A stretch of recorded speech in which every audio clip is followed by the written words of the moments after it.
Hello. Hey, how's it going, guys? Oh. Hey, Ananth. Simon, how's it going?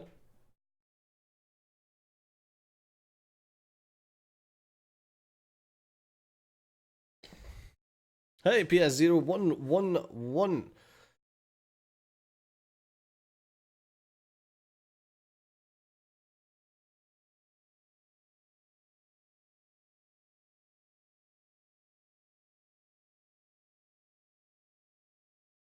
Well, I have a Discord message.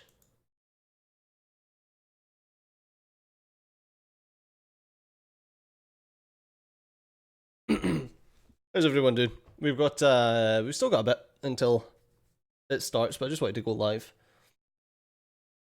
We've got another 15 minutes. But I wanted to have a chat with you guys, see what you're excited for, see what you're looking forward to. And to cough in your ears, apparently. Fuck me. How am I doing? I'm doing well. Tomorrow is technically my birthday. So we were having an early birthday celebration with my parents. So my parents came round, my niece and nephew came round, and it was a lovely time. So I got to open some birthday presents, which I never do. I never do that before. I'm very strict about the fact that if you're opening birthday presents, then you open them on your birthday. But you like my accent? Thank you. I'm Scottish, pure Scottish like. Hey, Kovia. Oh, here comes the ducks. Here comes the ducks. Ooh. Stagebot is level 69. Stay that way. So yeah, we opened up a few of the Jesus, I need to get I'll have a vocal zone in a second. Opened up a few of the gifts and stuff. My mom got me 2 new pairs of trainers. Both of them didn't fit. Susie is recording just now. She's not joining us for EA. Susie will be joining us tomorrow for Xbox, but not for EA.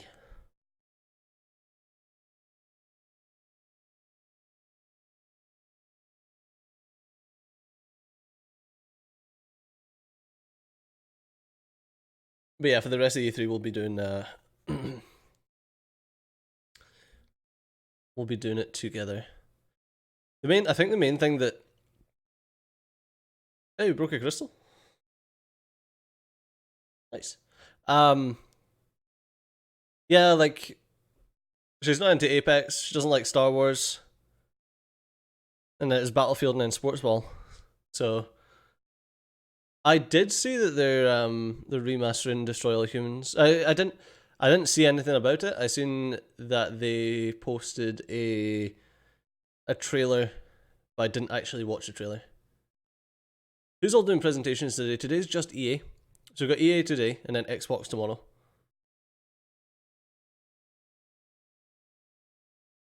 Not interested if we need some background noise. Yeah, I always find that EA play is generally just like you stick it on for some background noise and to see what's going on. But I was setting them off as anyway, so I thought, why not? Do you want to see? Do you want to see what Susie got me for my birthday? This is it's the same every year. With Susie, I'll get something on my birthday, and then like everything else arrives over the next month. Because most of the stuff gets like pre-ordered, but I'll show you. Ba ba ba ba ba ba. I got a drone.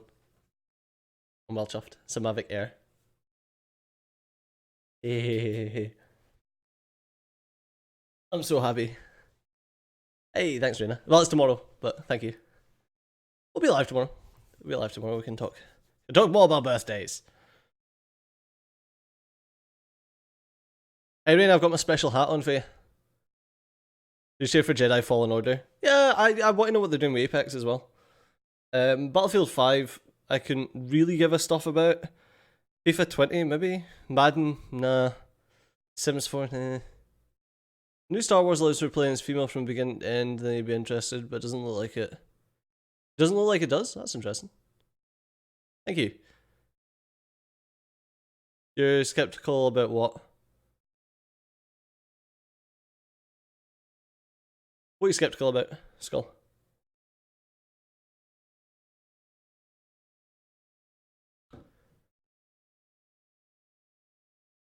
Did I just say FIFA? I like FIFA. Hey, Coral. Are you skeptical about...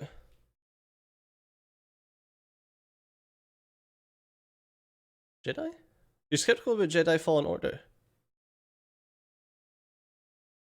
I'm so confused. Did they say what they were going to show for The Sims 4? Because it's weird seeing such an old game would make sense to announce The Sims 5. Right, so we've had a conversation about this in Discord, and we think that The Sims 4 block might be a red herring for a Sims 5 announcement. Let's be really generic male lead only, one of those bland safe types. It's... I think there will be character creation, Reyna, from what I've seen of... Or rather, what I've heard of Fallen Order. It would be silly if they kind of stuck you with a specific person. Don't get me wrong, they have done it before with the Star Wars games, but Star Wars franchise has been rather shit lately. I don't know. I don't know if I can agree with that. The only thing that's been shit lately has been... See, even Battlefront wasn't shit. It was just lackluster. I wouldn't necessarily say it was... I wouldn't go so far. I wouldn't go so far to say it was shit. What life for playing as female, so what if male leads? Hey, Ricky! How's it going?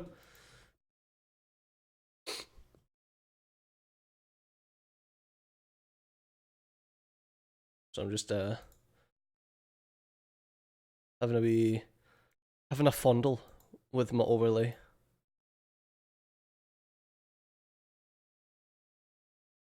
Boop and boop.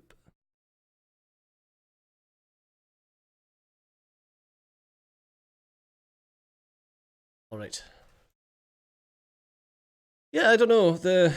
Being EA, I've got my doubts. Just obsessed with microtransaction multiplayer and playing it safe was still nonsense.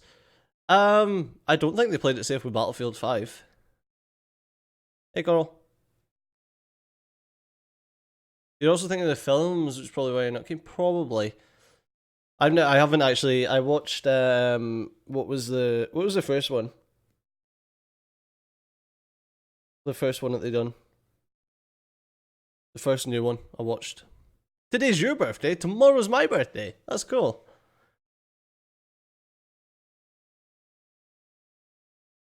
You don't want to play as a chick? Why? See, hey Lee. So I had this this conversation with a friend of mine a long time ago. I was playing an MMO. And it was a guy in the Force Awakens. That was it. Yeah, I watched the Force Awakens. There was a guy and he was playing the MMO as a chick. I remember talking to him. I was like, "Why do you play as a chick? Like, why don't you just play as a guy?" I was like, "Because obviously the MMO had full character creation." And he turned around and he says to me, he's like, when you play an MMO for hundreds of hours, would you rather be staring at a guy's arse or a woman's arse? I was like, huh, okay. It's like I cannot argue with that logic, you know? So I gotta go, have to watch save stream a year later. No worries, Paragon, no worries. Thank you, Azam, and happy birthday to you.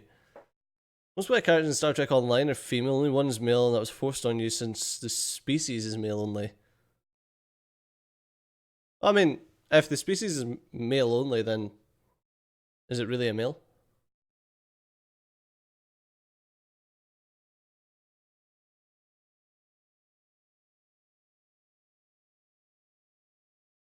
Yeah, fascinating. How's it going, Dan? Hey, thank you. Well, it's tomorrow, but thank you. I'll take it. I'll take it at a high price. Jim Haddah. Jim Haddah. Well, I should be saying that with phlegm. What did Susie get me? I will show you in a second. What's a gem Haddah? Haddah! Oh, the weird, like, crispy-faced guys. Yeah, I'm with you. I'm with you. And they're only guys. Like, do they like bone themselves? Like, how do they reproduce? Do they just like flip it around and put it in the hole? What did Susie get me? I'll show you. Susie got me this. So I got me a drone. It's not his drones, Mick. Some are white boys. What? Talking about? Just want to hear anything about Dragon Age 4, it'd be cool. Sometimes I like to play as a female talk at the butt. Huh? And nothing wrong with looking at a bit of female butt. How much will Xbox Anaconda cost? Well, I'll tell you how much my Anaconda costs. Jim Hadar only male. Oh, they don't reproduce. Wait, what? They don't reproduce? Oh, they're all created in test tubes. Got you. What's the best way to get Xbox to higher price or lower? What? The voter are male and female and they're cloned. Interesting. We're getting vlogs with a drone? Yes, Coral. Of course you will.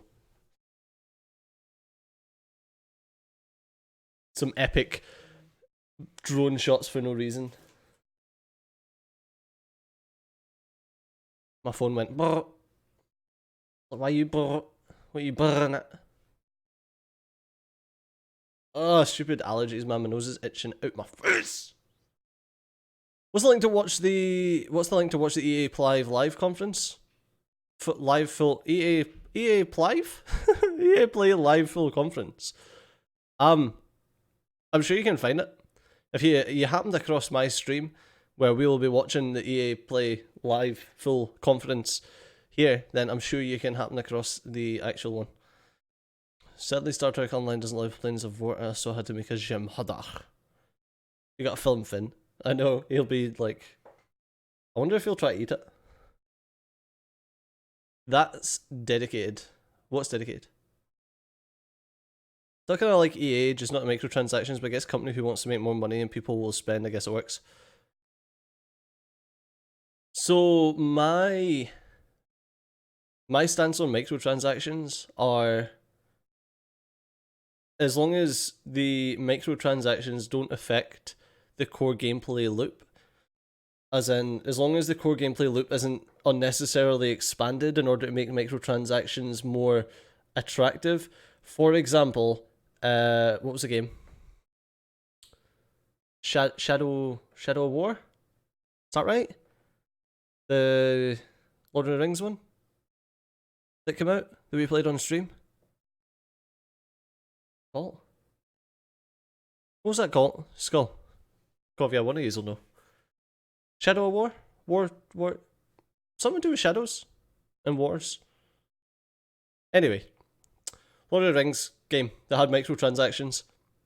I played like a lot of that game and didn't feel the microtransactions at all. Didn't even feel marginally compelled to purchase a microtransaction. And that's totally fine. Like, it was Shadow of War, middle of Shadow of War, thank you.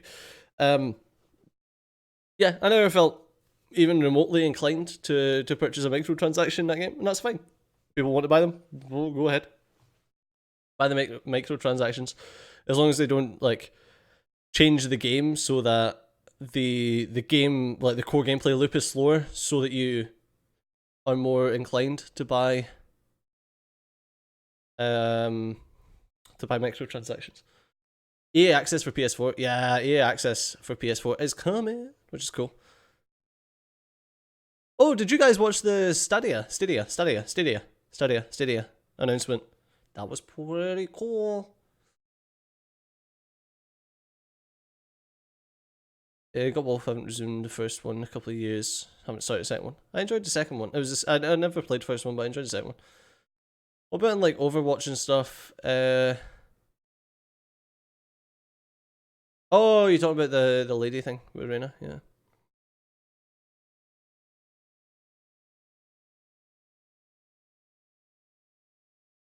You've not been bothered with news from E3. Well, this was pre-E3, technically. No, it's pretty cool. It's essentially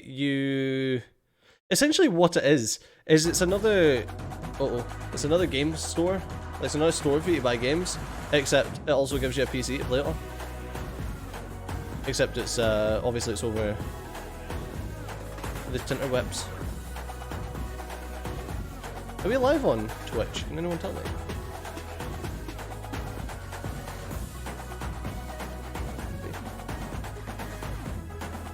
Oh, we are.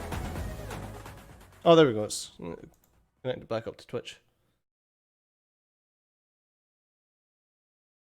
Guys, okay, yeah, you're doing. We all gotta move. We gotta move. The fans are lined up. The doors are almost open. This is EA Play. What's up, everybody? I'm Greg Miller, and we are doing things a little bit differently this year. Instead of one giant show, you are getting deep dives into all the games you love every half hour. Now, you can watch them all. You can tune in for your favorite games. You can turn it off right now, but I wouldn't suggest it. Because, of course, today we're looking at Star Wars Jedi Fallen Order, Apex Legends, Battlefield 5, FIFA 20, Madden 20, and The Sims. That's 6 shows, people, and we still got to get this stage ready and run through all the content we're revealing. So get excited, because we've got more gameplay than ever. Tell them, Golden Boy! I'll be bringing you Apex Legends Season 2 reveals, including a new weapon, a new battle pass, and we're revealing a new legend live on stage. Great. Adam Rank. It better be more than that. It better be more than that. Gameplay, Greg. Okay, I meant quick, but not that quick. Okay, well, we've got an exclusive first look at gameplay. We've got a deep dive into X Factor abilities, face of the franchise. We got Patrick Mahomes throwing sidearm. We got some Deadeye thing. We got Ray. Too long. Now Freeman, Hardy, Battlefield 5. News? Yeah, Freeman. We've got loads of it. Brand new maps and, of course, I some love new Freeman. updates Freeman's such a nice guy. too. And even more surprises at the end when we reveal... No spoilers. And Freeman, you might want to touch yourself up too. Golden Boy, we're back to you. FIFA 20, talk to me. FIFA dropped their reveal trailer this morning announcing Volta Football. Later today, I'll have all the new cool, details actually, on FIFA that 20, Volta and thing. some very special guests will give you even more info on It's Volta. not on my end right now. That's good. Also, you should call Hey, your good point. mom more often. I mean, it has nothing to do with FIFA 20, but it's just good advice for you and everyone watching. Okay, now, Julia, you're also hosting The Sims. Tell me what you've got in 3 words. Brand new pack reveal. That's 4 words. Now, win me back by telling me what you have in store for Star Wars Jedi Fallen Order. Why are you asking me? It's your show. Right, we have 15 minutes of exclusive, never-before-seen gameplay, and I am so excited to sit down with Vince, Stig, find out all about this Don't Star wait, Wars it's just game. a But ladies and 30-minute gentlemen, thing for a this is pack it. opening. We are mere minutes away. Folks, this is your last chance. Grab that drink, grab a snack, adjust your chair to the perfect degree you want, because EA Play starts soon. All right, guys, this is it. They can be organized better. You're doing a great job brooming, all right? You take 5. Plant guy, can see more hustle out of you. It's just so forced, isn't it? Alright, we've got 12 minutes. Interesting. Yeah, so Stadia. Still don't know how to pronounce it.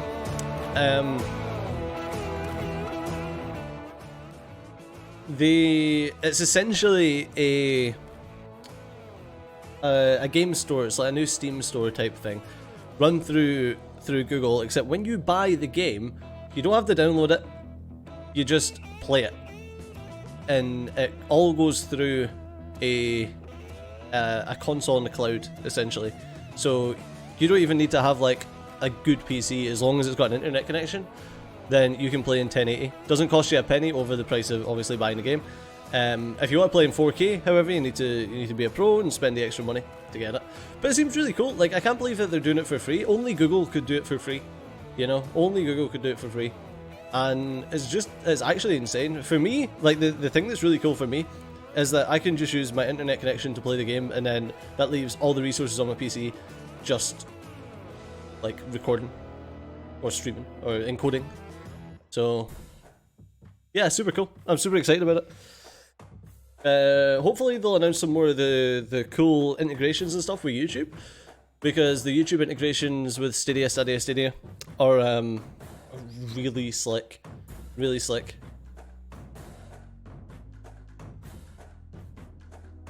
Not into sports, would rather suffer through a Michael Bay. Hey, I like Michael Bay movies, and I like sports. Okay.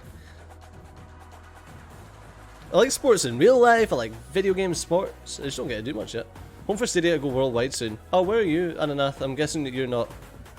It all hangs on input lag. I use a service called Shadow, which is a PC in the cloud, so it's more than just a console, so you can use it for anything. You use it for rendering and stuff like that. Oh, hey Tommy, I love Apex. Oh, you're from India and it's not getting launched in India? That is stupid. That's actually stupid. So I use this thing called Shadow, which is the data centers in France for it, and there's like the input lag is so minimal that I was playing Far Cry on my phone with a controller attached to my phone, and it played perfectly on my phone. So that's like a small company that does Shadow. So I can imagine that like Google doing Stadia will be absolutely insane. Real life, you see how pasty white you are. We all know you don't see the sun. I've been out for the last like 3 days in my garden cutting the grass. It's a big garden. Never cared for sports, used to be forced to like it. Can hate sports fast. I mean, I can understand. You're a bit older than me, so I can understand how the it would have been a lot worse for you being grown up. I mean, I was always into sports. Like I played rugby, played hockey, played basketball. Never really liked football, but that's because my brothers used to force me to play football. You haven't missed anything yet, Pingu Pingu. We are just waiting on the countdown. Can't wait for FIFA 20 and Madden 20. I think FIFA will be cool. So did you see the Volta thing, Lee? Basically it's like a version of FIFA Street that's coming with FIFA 20. It's kind of cool. I like FIFA Street. I like, you know why I like these sports ball games? I like the RPG aspect of it, and that's the only thing. Like I've been watching someone play MLB The Show, the newest one, and now I really like baseball and I want to play baseball. So it's got nothing to do with the fact that the sport itself is interesting, is that I loved the RPG aspect of it, and I want to hit like a home run. But to read and do anything sports related, it was well received.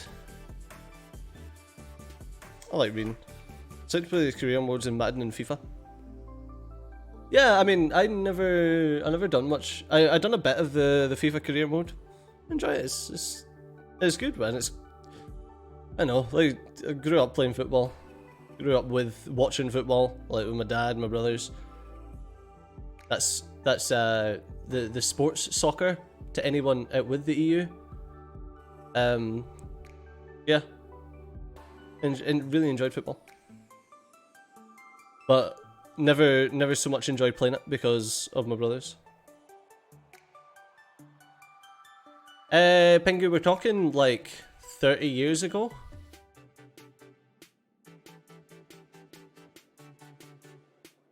Hope they'll change career mode in FIFA 20. Yeah, I mean they done 18, FIFA 18, FIFA 19 was following that young London lad, wasn't it? Yeah, Skull. Normal people time between like the hours of 9 and 6.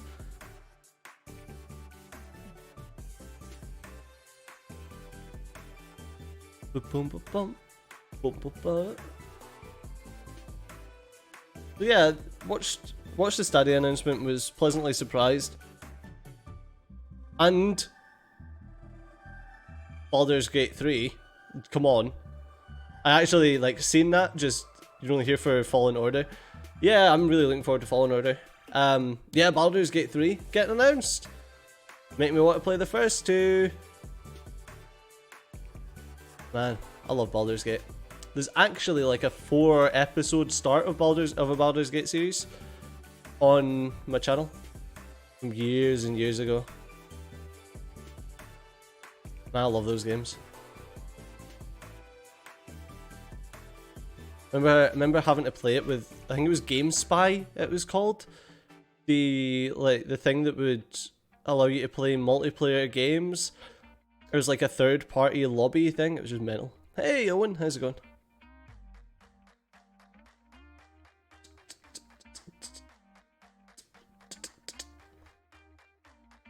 Yeah, GameSpy. And it was always a nightmare to actually connect to anything.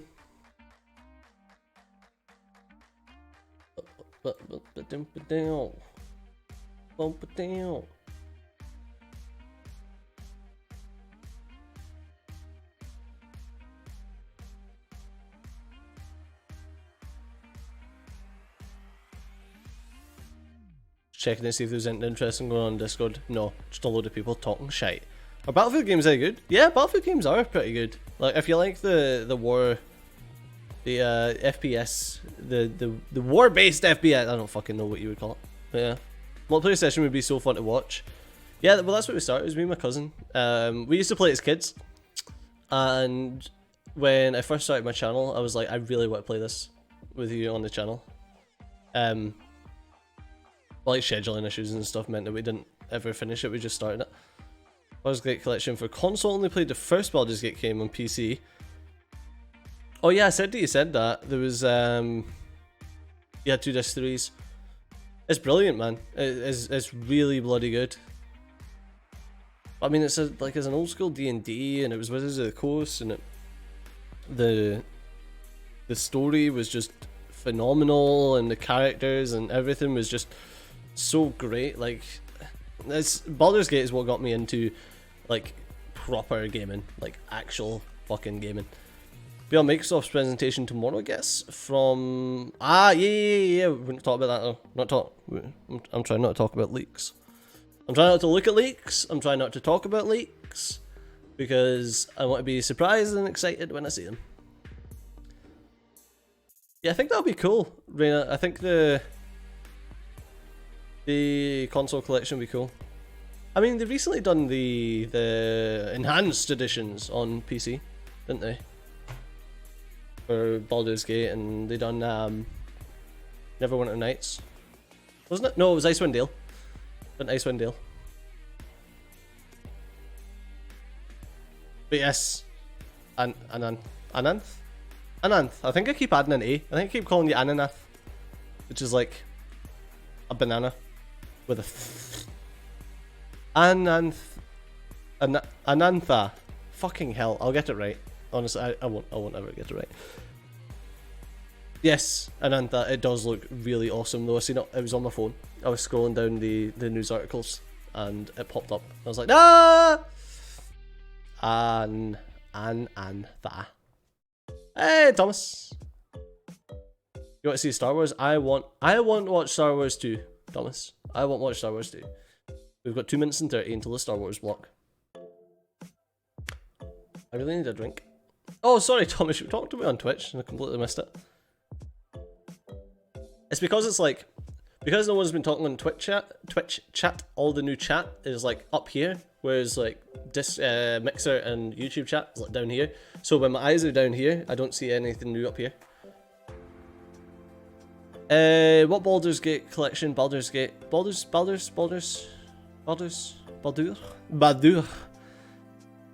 Yeah, they're releasing a collection on console.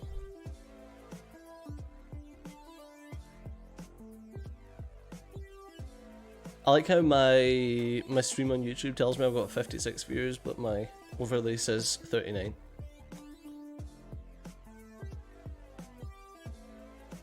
Bum ba dum bum ba dum bum.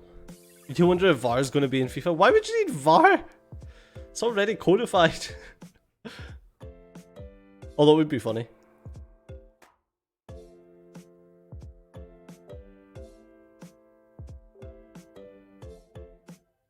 125 to go. Boom, boom, boom, boom, boom. Star Wars Jedi Fallen Order. I'm going to go and get my water, and I'll be back.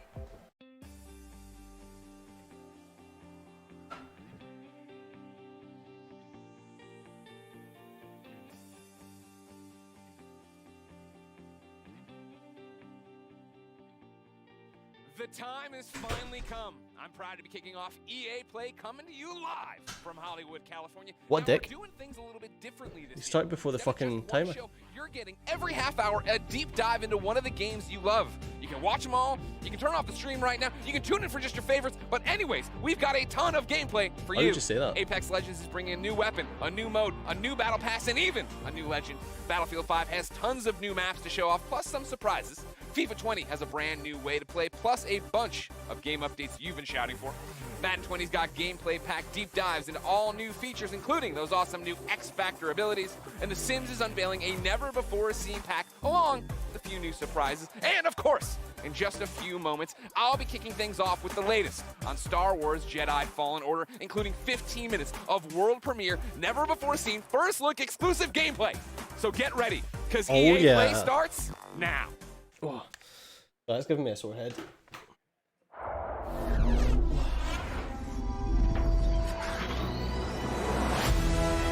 She's marked my head, look!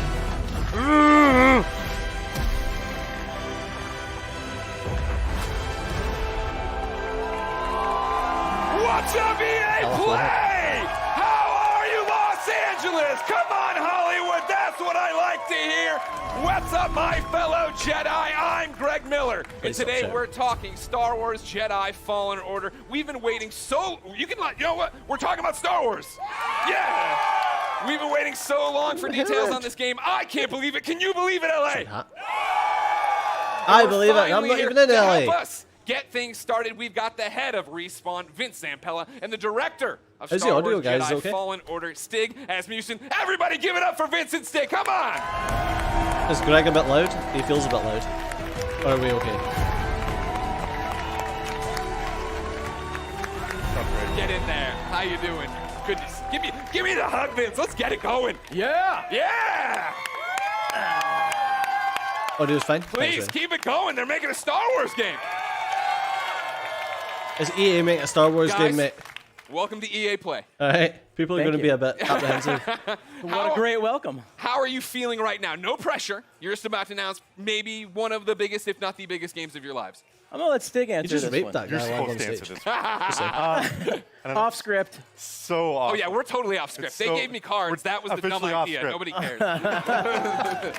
It's so awesome to be here. I mean, it's EA Play, it's E3, it's Star Wars. Yeah. I mean, it doesn't really get any bigger than that. Yeah, this is something that Stig and I have been envisioning for years, to see it come to life and be able to show you guys 15 minutes of gameplay today. Oh, my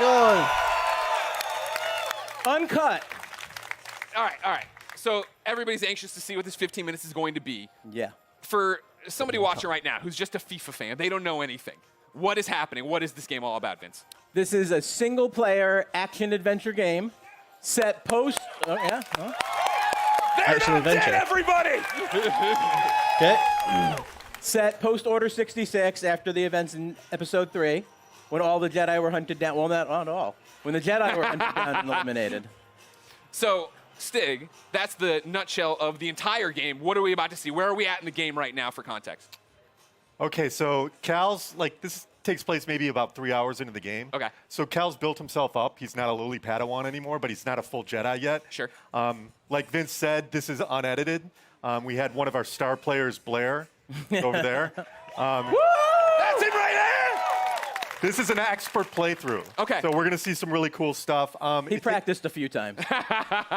2 or 3, Blair? 2 or 3? Yeah. 2 or 3 dozen. It takes place on Kashyyyk, which Okay. is the Wookiee planet. Of course. And Cal's on a mission to restart the Jedi Order, and it takes him here to Kashyyyk. And the Wookiees have been enslaved by the Empire, who's basically siphoning the planet for all its resources to build up the Imperial war machine. Got it. All right, so I brought out my phone, not to be rude, of course. It wouldn't be Greg Miller if I didn't look at the Twitch chat. And yeah, they are all through with us talking. They'd like to see the game. We've gone on long enough. We're not going to drone. Let's do it. Vince, Well, let's roll. would you like to kick it off? Let's go. So it sounds like you are getting stuck with a specific character. Xbox logo, why not? Oh.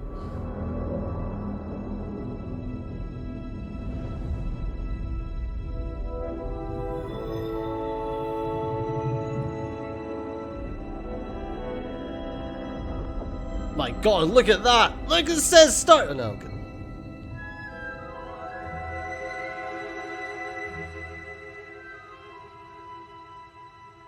Can someone press A? Thank you.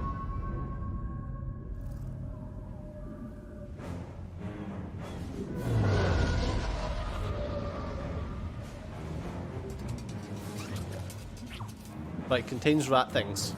Confirmed. Robot things.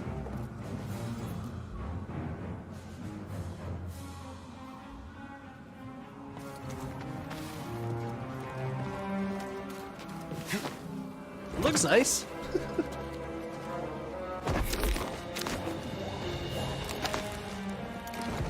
Jedi, over here.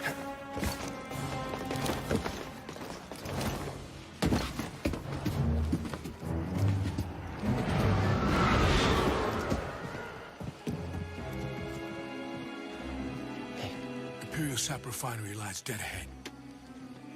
What does the Empire want with tree sap? Nothing good. They refine the sap into a powerful compound, and they're rushing to expand production. We have to stop them. That's I like the his plan. robot. We don't know their end game, but they spread themselves too thin. This map we recovered proves it.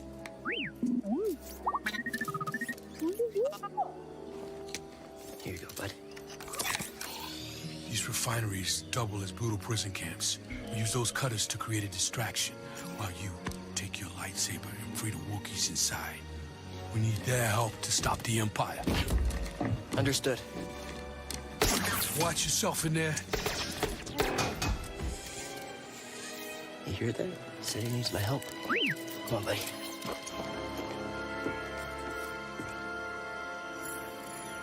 Quite anti-hero looking. He's definitely not a regular looking, like, mega buff game protagonist, is he? Like a young guy. Nah, it's just his lightsabers alike.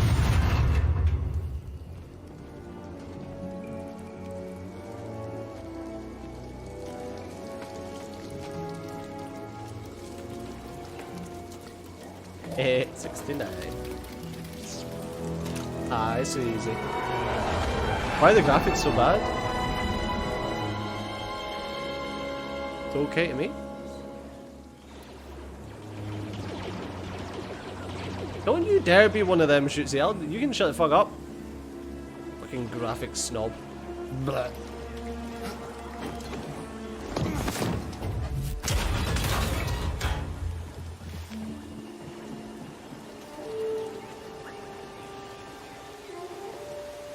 Over there. One of the cutters turned on. You ready? Kind of drill? We should call it in? Well, that'd be a breach of protocol. If there's a disturbance, their squad should call it in. Yeah. Better do this by the book.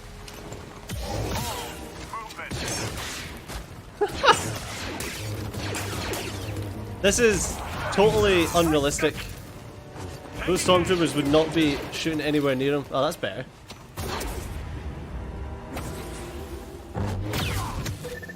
That's cool though. Gonna need to get through here.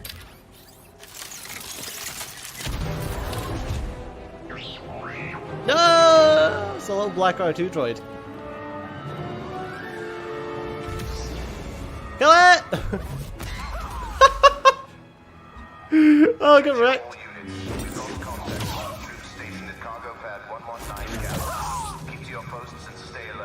Why is he not, like, dismembering?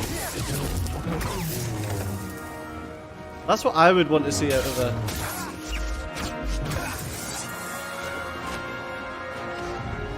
Right, he just chopped that guy in half, or at least he should have chopped that guy in half if it was a friggin' actual lightsaber.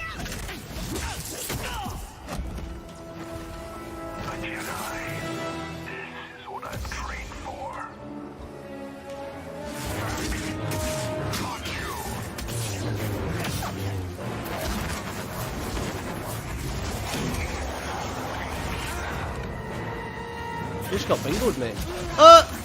Flattened.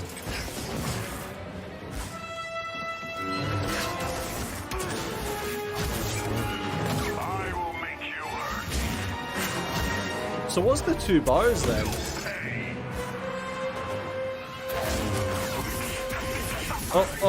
Oh, you got wrecked, mate.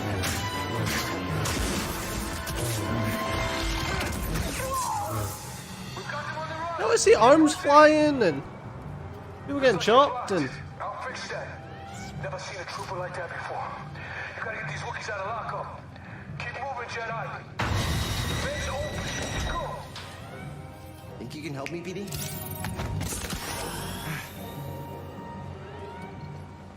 he just heal or something?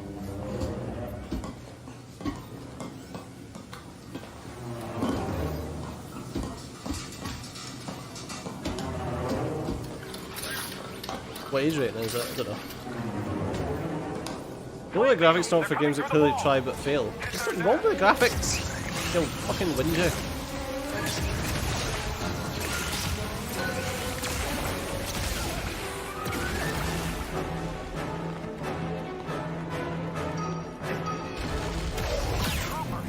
Oh, get chopped. I've got a flamethrower, that's unfair.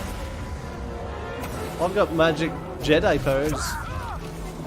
Unless he's a Force Unleashed reskin. Well, that's what it seems like, doesn't it? I'm hoping we'll see a bit more than just like core gameplay look, you know?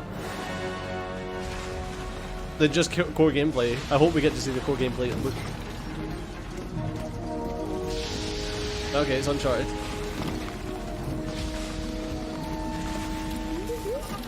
Oh, you sure you want to plug into this thing? Okay. Woo!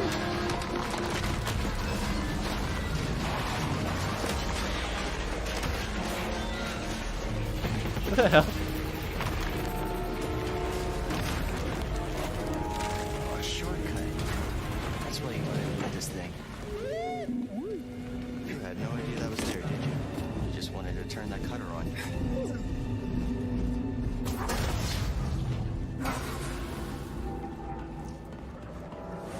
It's actually cool, I kinda hate Star Wars, all the side stories, etc.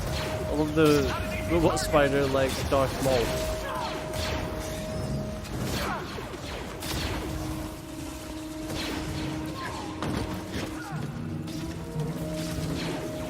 As it's like Uncharted X Force Unleashed. I just got shot.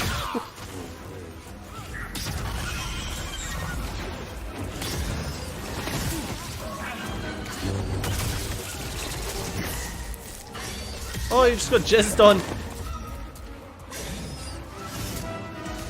What you gonna do, fool? Oh, whiff. I jizzed on it.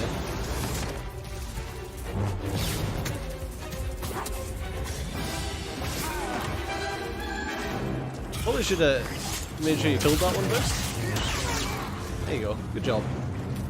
Wow, the artifact in there was really mental.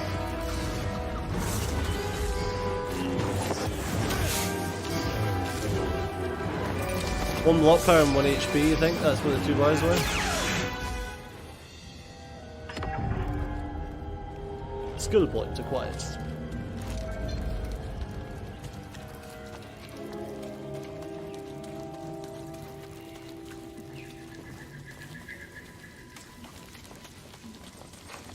If they allowed for playing as a female instead of a bland boy, then you would be interested. That's very sexist. Patrol the base. Got another breach down here. Some kind of webbing. Hey, who's that? The music needs to chill in all Star Wars games. Who was ambushed and killed? Oh!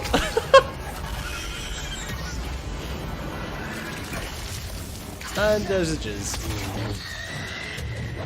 Oh, is that a parry? Ooh. Could have scanned that, you didn't? The boss fight's gonna be insane.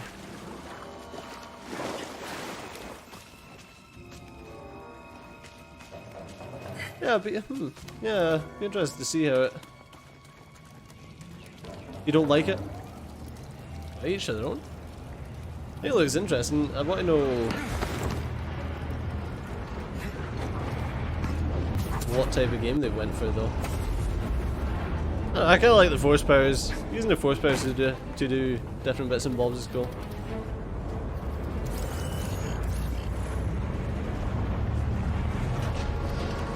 Barrels of refined set. I just heard from the captain. They're coming. Oh, this is it. At least we have the high ground. What was that? Cutter 7 is active. Interesting. Just another Battlefront 2 camp. Wait, what? I don't think it is. It doesn't look like anything like Battlefront.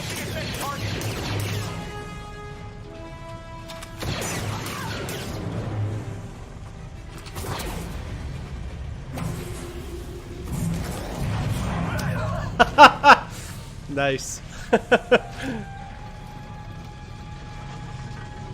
People find ways to hate everything. Yeah, that looks good.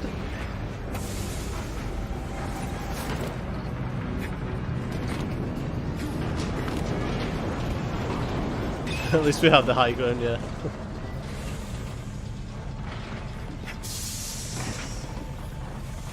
Jedi will be here any minute. And our reinforcements in retreat. Good. Sir, the fewer distractions, the better. Jedi incoming! You want to play this game? It does look interesting.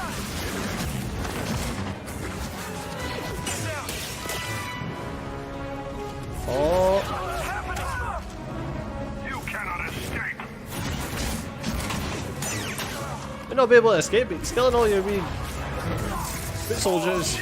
Oh, he's got poked in the ass.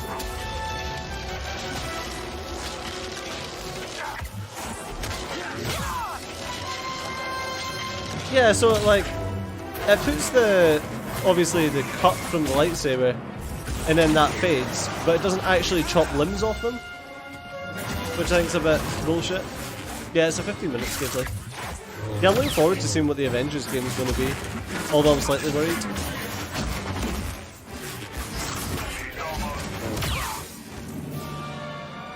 It's Square Enix as well. Be interesting.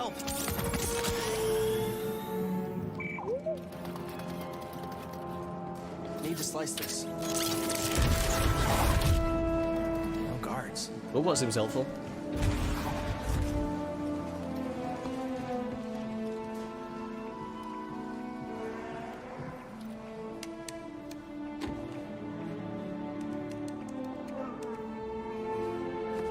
Okay! Hey. We're here to free you. You're not alone.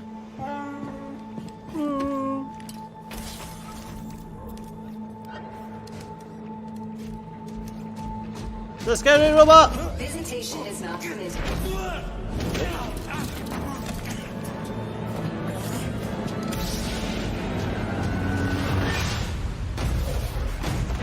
Knew it was going to cut there.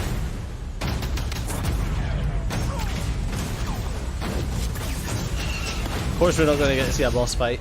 Bullshit.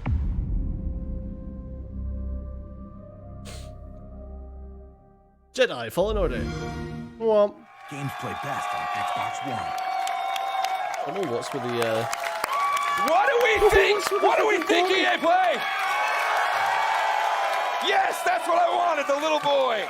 Guys, congratulations. That looks pretty awesome. Thank you. I have a million questions, and I know we're short on time as always. I want to point out, though, in the Twitch chat, Gwyn96 says, that's frickin' cool. But he didn't use frickin'. How does it feel to, I think, deliver, right? Like, you guys liked it, right? I think I was looking at the Twitch chat. There's a lot of people who liked it. Like, what does that feel like to finally They showed you the actual... Oh, it's great. I mean, being involved with this team, you know, Stig and his team have done an amazing job. They've put so much of themselves into this game. To be able to be involved in something like this is just, you know, dream come true. Yeah. Agreed. Huge shout out to the team. Yeah. Everybody. Thanks, guys.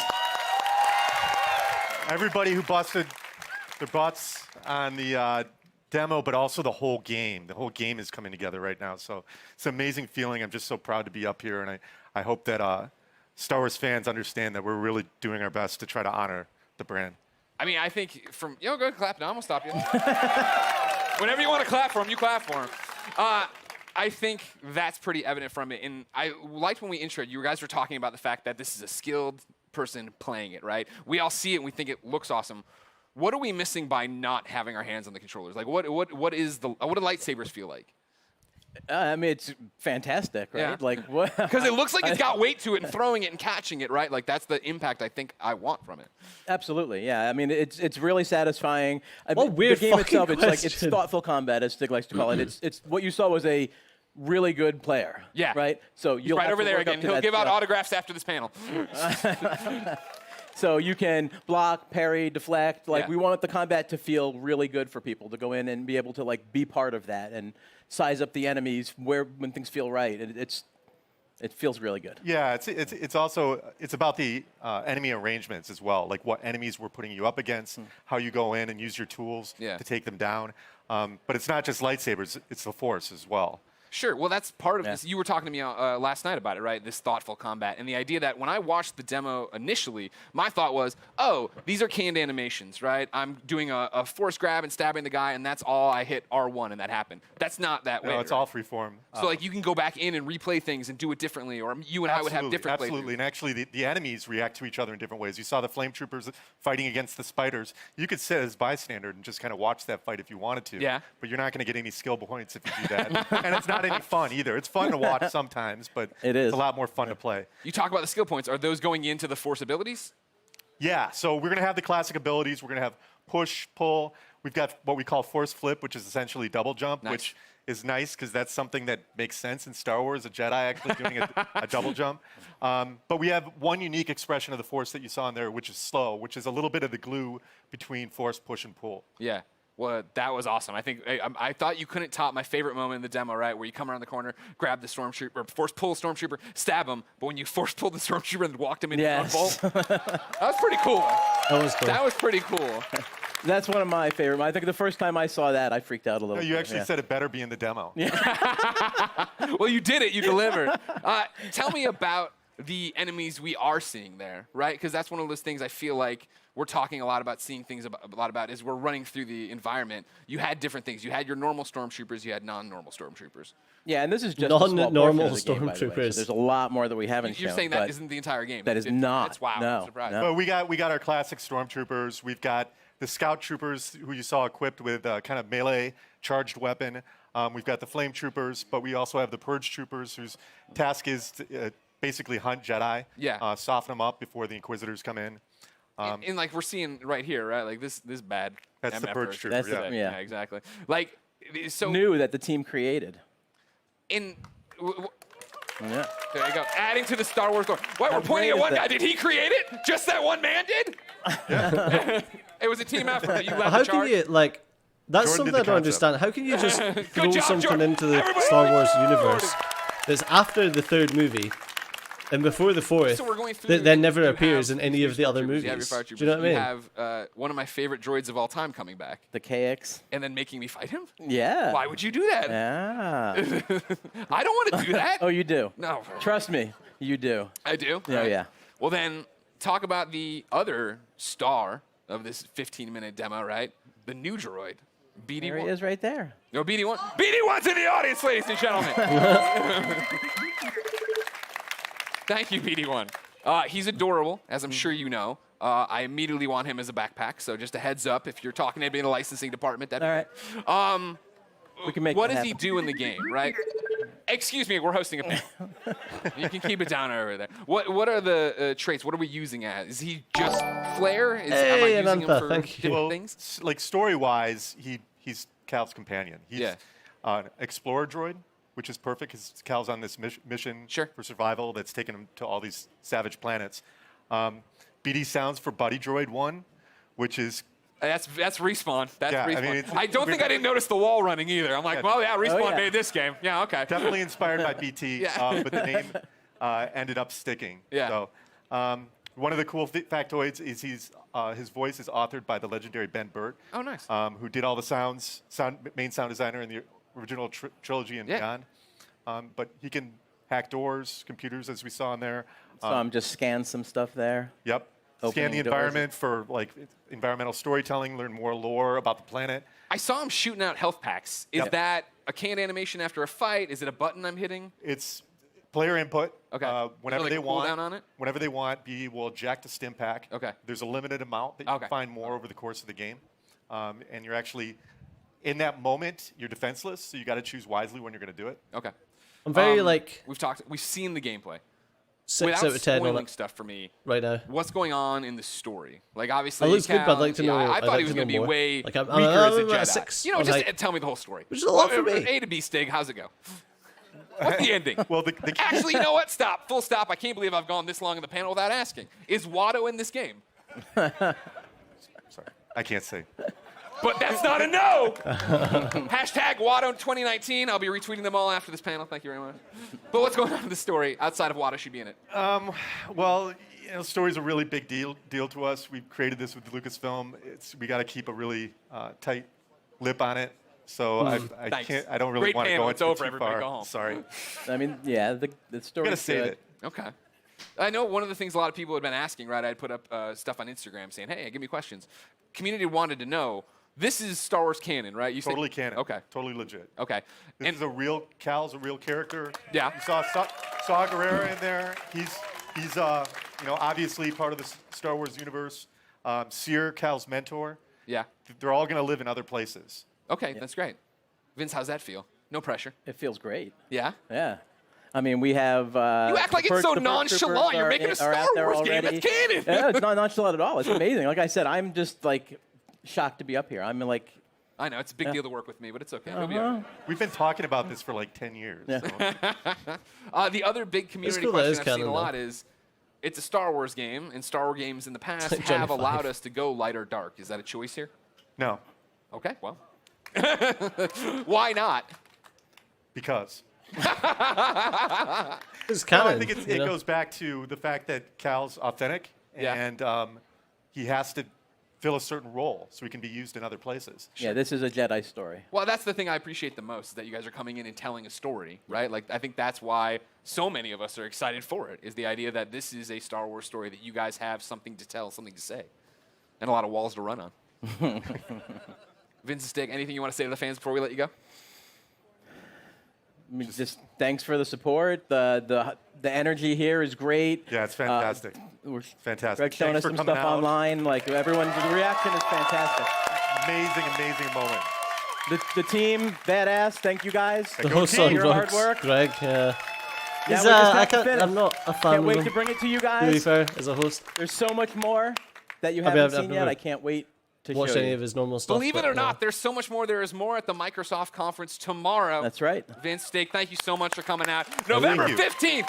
Can't come soon So enough. For those of you here at EA Play, the Respawn team has brought even more gameplay for you to check out over in the Star Wars Jedi Fallen Order Theater. And for those of you at home... Extended.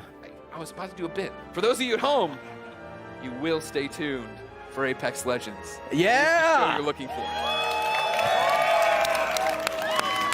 So thank you for the I was like, that's the corniest joke I put in this thing. No one's gonna laugh. Everybody, I'm Greg Miller. Thanks everybody for hopefully on the Xbox panel we'll see a bit more about the skills and progression and stuff like that of Star Wars Jedi Fallen Order. Hopefully, because I want to see a bit more about it. So far, like I say, it's about a 6 out of 7. How hyped are we for Star Wars? But I do Star Wars. But I do love I do love Star Wars. So that's actually a lie. It was engaged about 3 days ago. Anyway, so big thanks to Vince and Stig for sharing that exciting deep dive into Star Wars Jedi Fallen Order. All right. A little bit too excited here, I'm not going to lie. I'm Julia Hardy, and a little later on, Eamon and I will be bringing you news on Battlefield 5. Yeah. Right now, though, EA Play is in full swing with gamers getting their hands on all kinds of exclusives. There's a lot to look forward to, starting with our next show, Apex Legends. So Alex Goldboy Mendez is bringing you the hottest news on Apex Legends Season 2. We've got info on a new weapon, new battle pass, new mode, and a reveal of the 10th legend. Stay tuned, because Apex Legends is moments away. Was that it?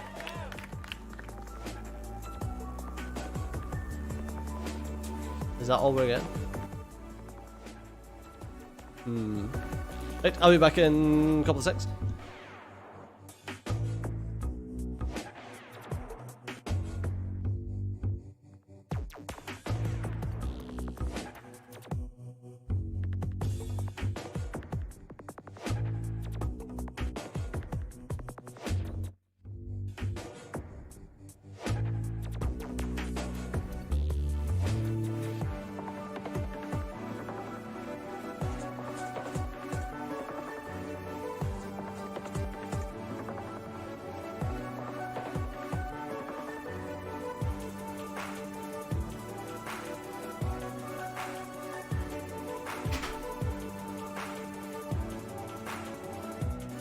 Yeah, so for like a brand new Star Wars IP, yeah, could have been better, could have been worse.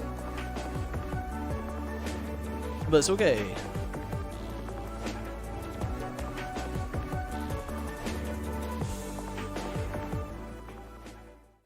Time is a social construct.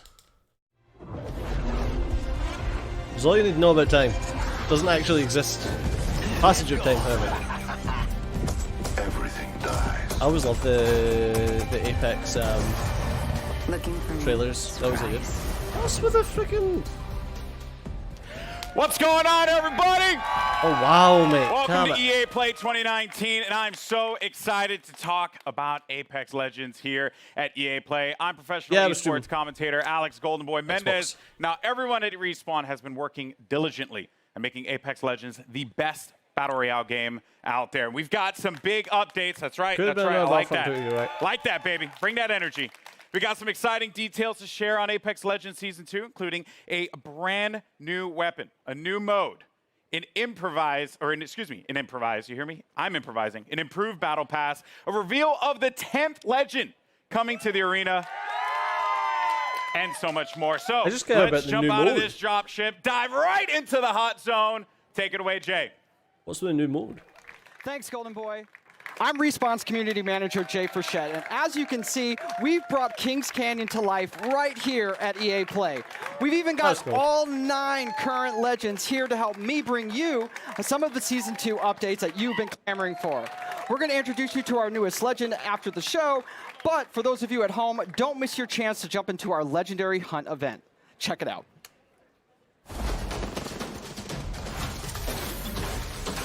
Seen this one.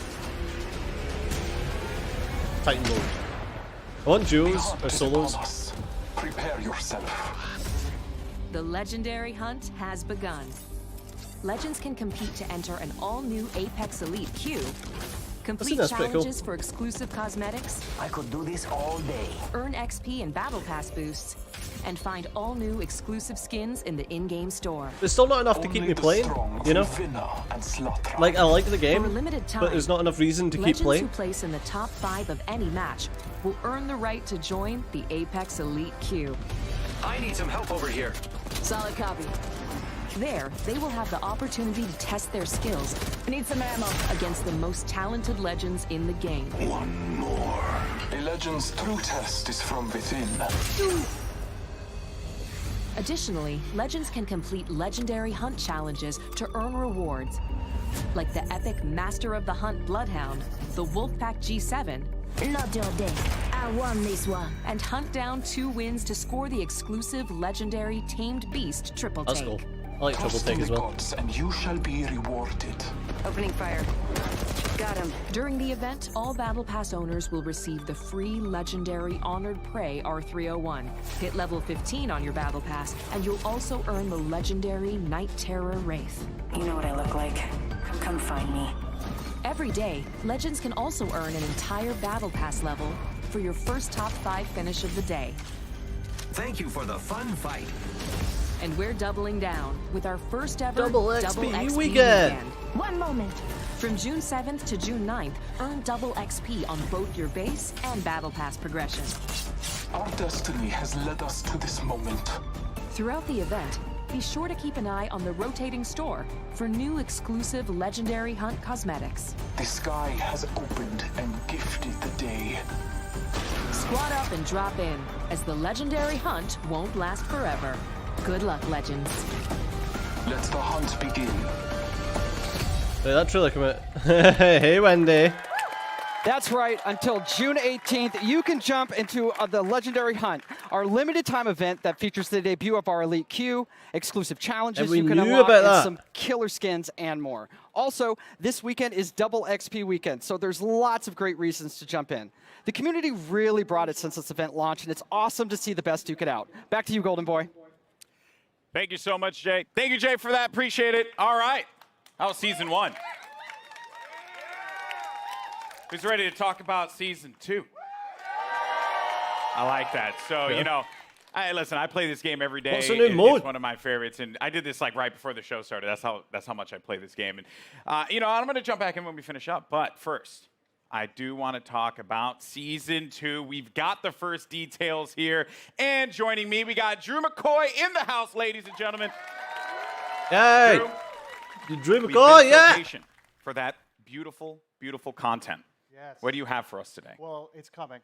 Okay. First and foremost. Content is coming. It's Confirmed. coming. You've heard it here first. So Season 2, it's coming July 2nd, and it's called Battle Charge. All right. So Battle Charge will be coming out. What can we expect, though, when this new season drops? Yeah, so as we announced when we launched the game, we're taking a seasonal approach. So we're trying to cram as much into the launch of Season 2 as possible with some other stuff along the way.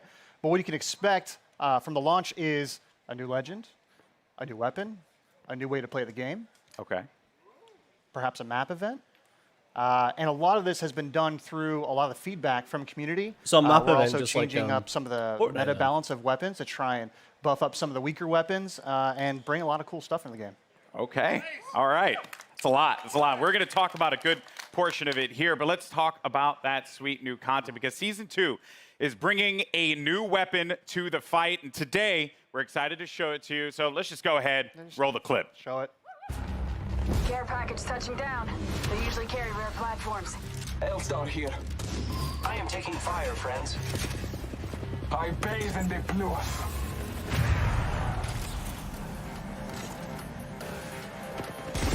Your ignorance meets your end. Need help. Good job, me. A new season. Strong work.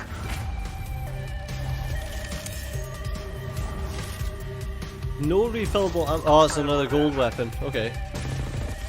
Frag out. Wicked. So it's a gold LMG. Making contact with enemy. Beautiful.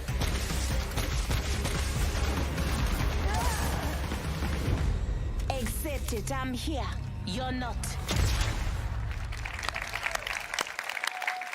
There you have it, the L-Star, man. I remember getting slapped by this gun in Titanfall 2. back. So pretty excited to see this one make it into the fold in the arena. Seems really powerful. So tell me more about its place in the entire weapon loadout for Apex Legends. Yeah, so the L-Star's new. It's coming. Launch of Season 2. It's actually a care package weapon because it's so OP. It's just amazing. But Glad you said that out front. yeah, well, you know, it's like the master for the Kraber.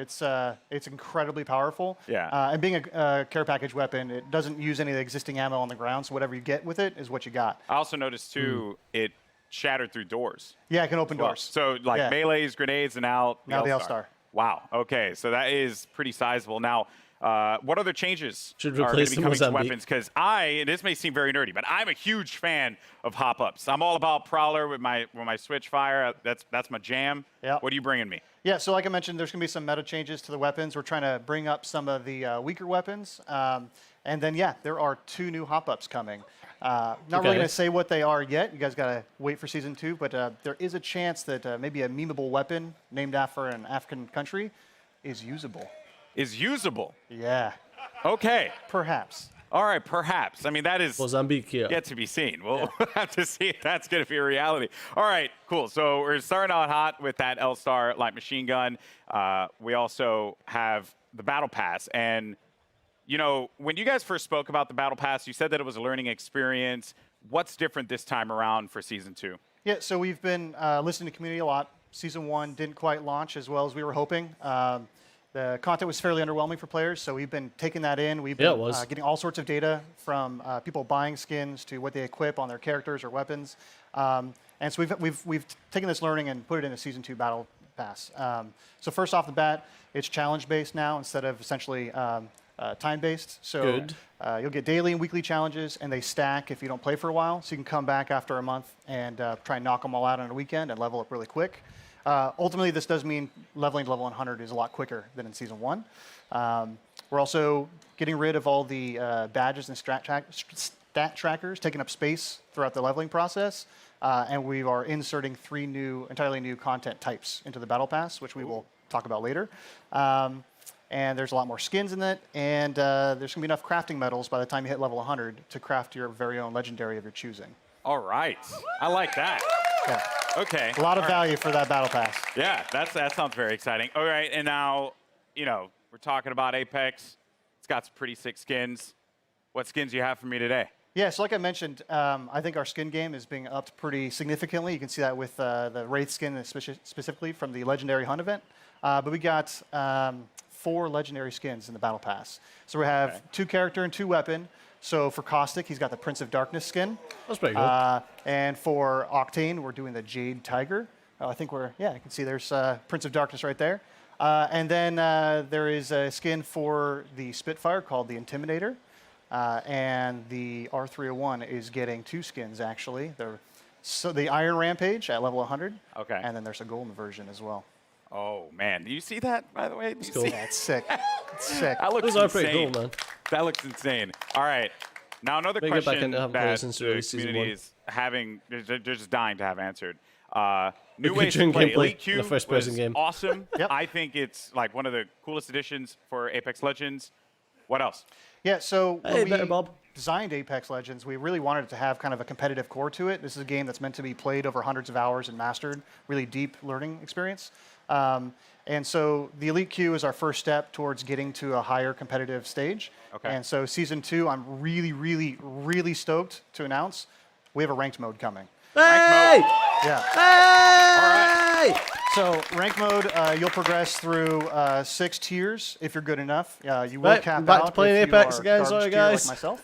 Yeah. Don't worry. We'll be in Wood Division together. Yeah, you and me, buddy. Yeah, that's Wood. what's up. Wood 3, I think. Wood 3? Wood Yeah, 3 we'll get Division? there. Yeah, so it goes from Bronze all the way up to Apex Predator, and it's using special matchmaking for each of the tiers. So the higher you get, you'll probably have some longer matchmaking times, but it's because we're trying to find the best possible match for you. And then throughout the season, you'll be hopefully gaining tiers, and then at the end of the season, you'll get rewards based on where you ended. Wow. To show off for the next season. Ranked mode coming to Apex Legends. Yeah, it's going to be awesome. That's sick. All right. All right. I'm be honest with you.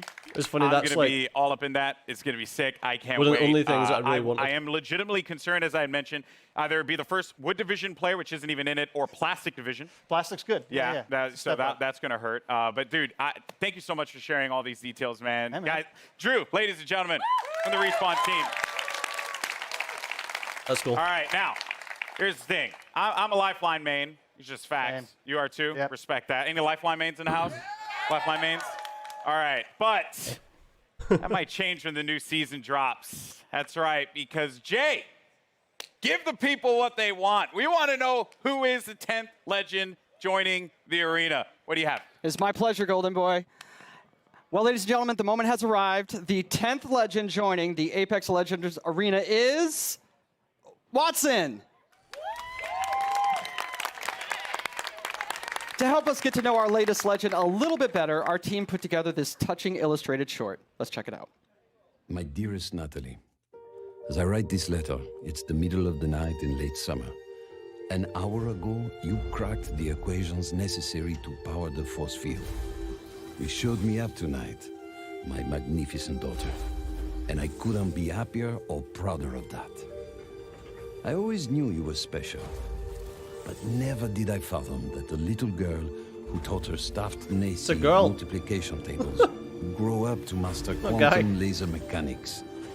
I have assured the Syndicate that the modified containment force field will be operational in a month's time, and it's all thanks to you. I may be just a doddering old fool trying to hold on to mon bébé a little while longer before he loses her to a daughter. But I do see you. I see the strong, brilliant, wonderful young woman you've become. And I know when the day comes that I'm no longer with you, you are going to be just fine. The games will be brilliant because you are brilliant. My daughter can and will do anything she wants in this life because she is the smartest woman in the frontier. Je t'aime de tout mon cœur, pour toujours, Papa.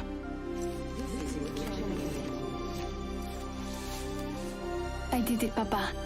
I hope wherever you are, you're cheering for me.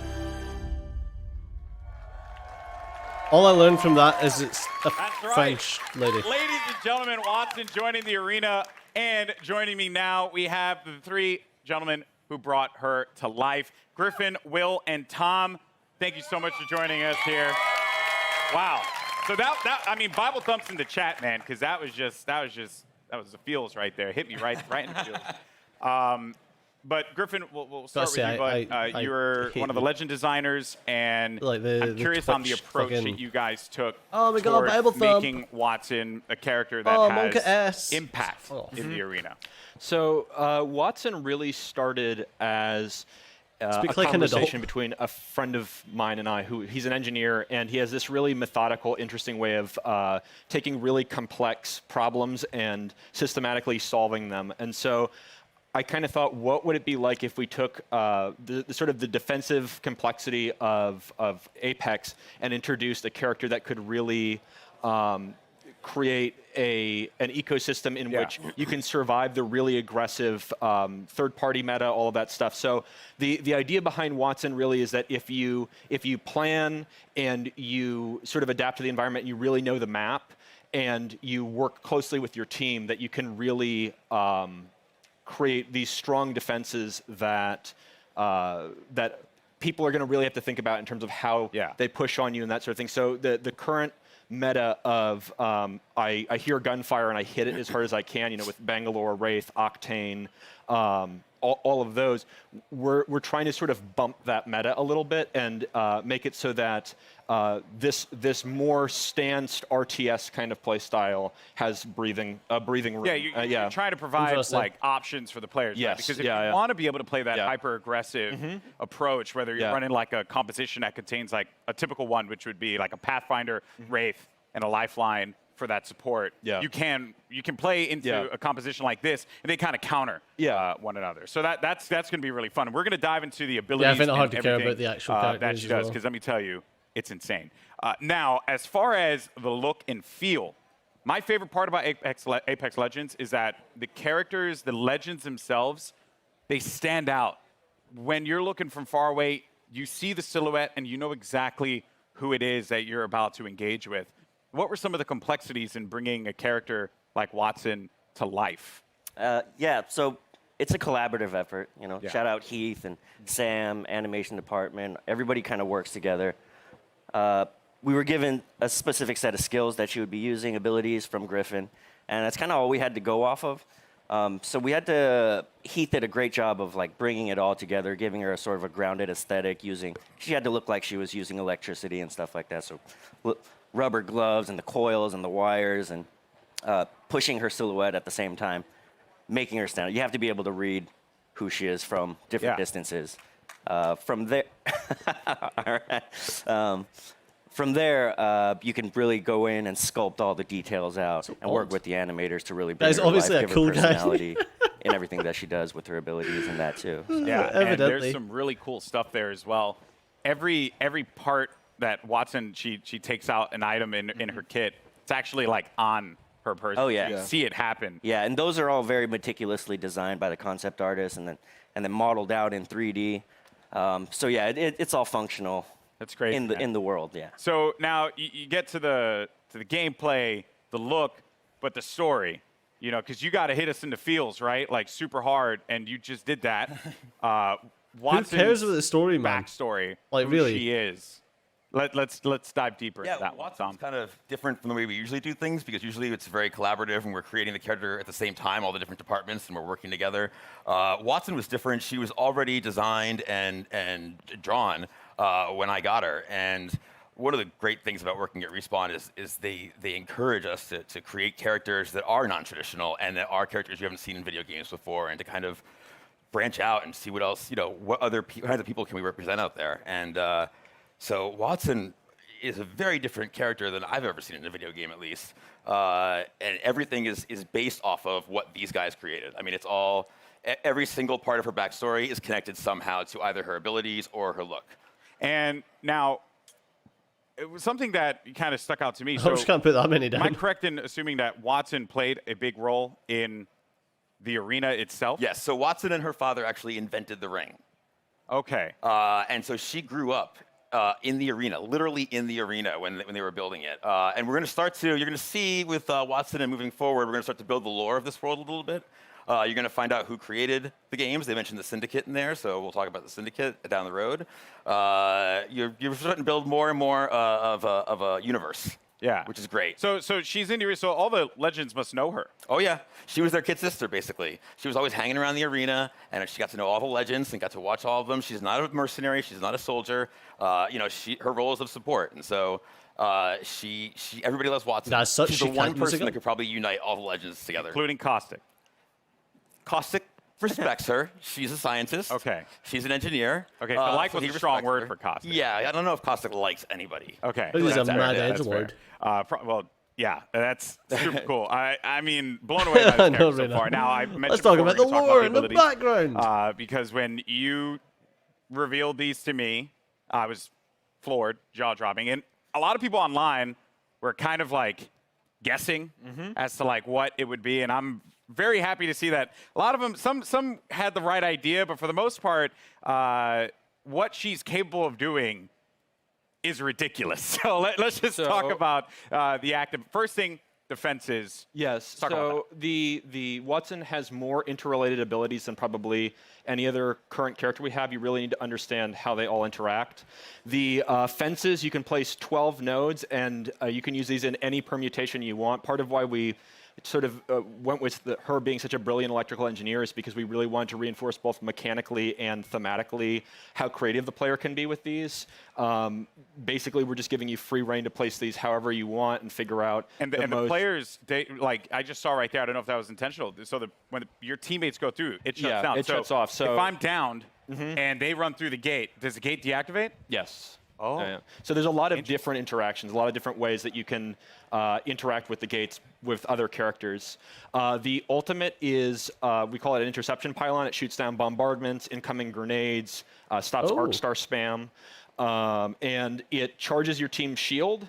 And it also, if Watson's cooldown is slower when she's away from the pylon, but when you're near the pylon, it supercharges your tactical, so you get fences faster. So if you drop it down, it's a permanent structure until it's destroyed, and that allows you to build these large fortresses very rapidly. And you can use that for defending, for flank control on offensive squads, for going up on a tower and fencing it off with Pathfinder. And then the passive is that ultimate accelerants give you your ultimate, 100% ultimate charge. And so if you save up ultimate accelerants over the course of the match, that allows you to place more pylons, and it means that you don't have to play conservatively as Watson as long as you save up ultimate charges. You can keep moving with a highly mobile squad. You can play offense, defense, support, however you feel like the fences and the pylon are most effective to whatever comp you're playing. So what you're telling me here is that Lifeline mains do not need to continuously hold ultimate accelerants anymore. We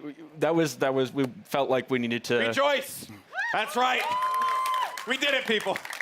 Finally, because everyone's like really mean to me if I don't like use the ult accelerant. It's not fair. Oh wow. So that is ridiculous. There's also when they cross the fences, you get pinged as well. Oh yeah. So if any enemies cross through the fences, it pings your entire squad. So there's a situational awareness element to them as well. So what's the point in the fences? So if you know, this is why she grew up in the arena. If you know where all the choke points, the entrances, the exits are, you can set up fences there, and you'll know exactly when an enemy is. I'm even thinking about like compositions and how like it could work out. You know, maybe.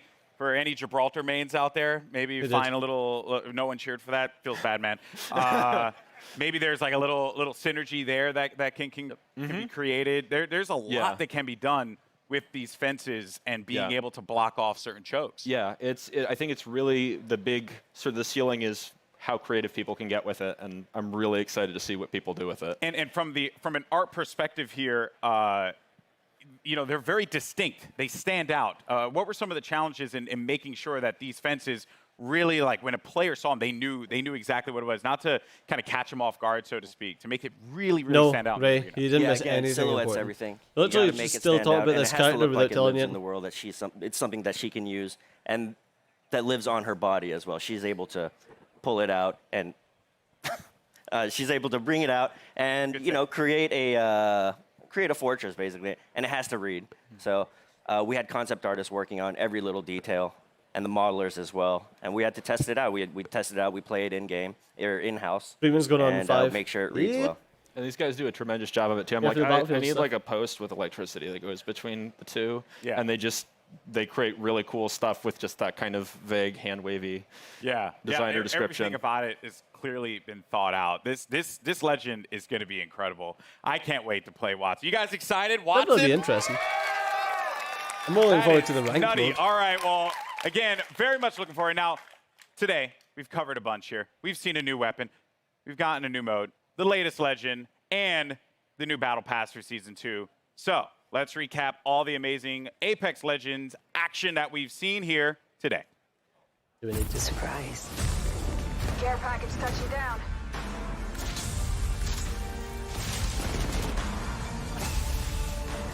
Unlike. No, not Gordon Freeman. Freeman's a lovely Welshman. Part Welshman.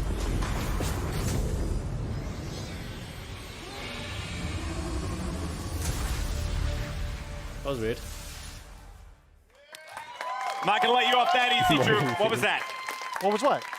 What was that? You saw the giant thing on the screen in the eyeball. What was that? All right. Can't tell me? Well, let's just say that. Well, no, but let's just say this.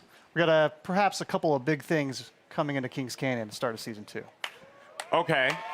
So keep your eyes peeled over the next month. See what you can find out. So if I were to like ask you, after we're done with this, are you like gonna give me the cold shoulder? Or are you actually gonna tell me? There's no way I can tell you. Sorry. Yo, man, I'm just holding L's all day out here, man. This is not fair. Well, Drew, thank you so much, man. Guys, Apex Legends Season 2. Let's go. July 2nd could not get here soon enough. Now, if you're in Los Angeles, come check out Apex Legends at EA Play for your first chance to get hands-on with Watson, as well as all the other great Apex Legends things happening here. And for those of you at home, Double XP Weekend is going on right now, so jump into the Legendary Hunt event and start earning those amazing exclusive skins. I'm Golden Boy. It's been a blast talking Apex Legends with you all here today, and I'll see you in the arena. Peace. Don't stick your fingers up at me, mate. I'll fucking have you. Alright, Apex is done. Hey, Kenny. Next on to Battlefield. Gotta say, man.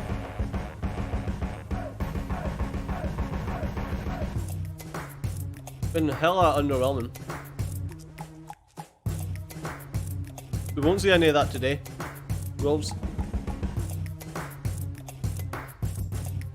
That'll probably be Activision.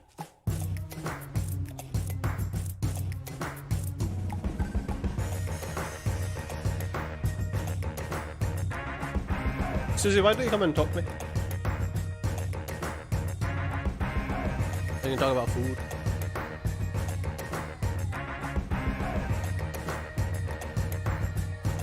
Yeah, as usual, EA Play has been hella underwhelming. The Jedi Fallen Order was 50 minutes of just gameplay, but not anything with. Oh, you're not looking at reaction. Not anything with meat. You know, the Star Wars Jedi Fallen Order, there was no meat to it. It was just like the basic combat. It was like, okay, it was cool to see. It's like I would much rather.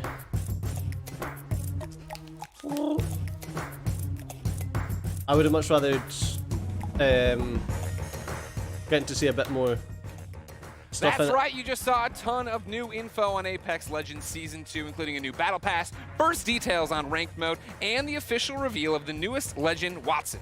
I'm Greg Miller here at EA Play, where gamers are getting a chance to test drive the newest Legend right now.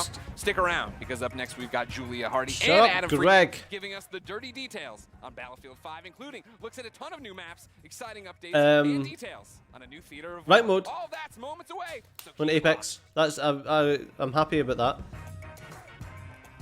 Might get me into Apex again. To be honest with you, I love Freeman, but I can't, like Battlefield 5 I can't do.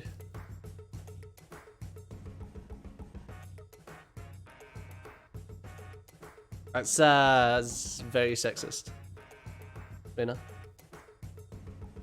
You love Julia Hardy? I've never seen her. Let's see if NBA 2K20 will be any good. 2K19's for sale for $2.99.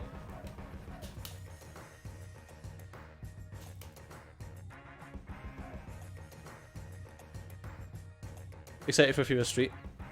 What's it called? I forgot the name of it already. I forgot the name that they gave the FIFA Street. Aye, forget the name.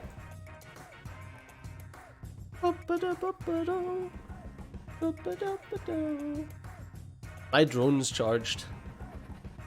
I've been waiting all day. Well, I say all day, it's got like an hour charge time, but see when you're really wanting to play with the drone.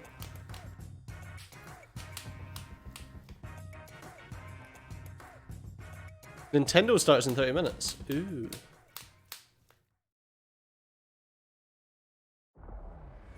Ooh. You want to do Nintendo? Voltech or something.